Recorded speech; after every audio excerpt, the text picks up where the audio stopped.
জালেম না থাকে, জালেমের দোসররা না থাকে, সবগুলো সংস্কার করে নতুন মানুষ এনে বসান।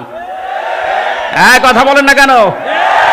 এটা করার জন্য আপনাকে সময় কিছুদিন দেওয়া লাগবে না, 10 মাস 10 দিন, নাই তো কি ফ্ল্যাক্সিলোড করে নিয়ে আসবে।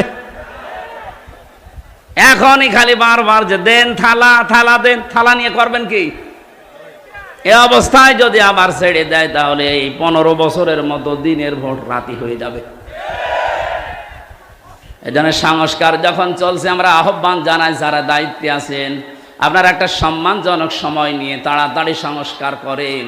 একটা জালেমের দোসরকেও আমরা আর দেখতে চাই না।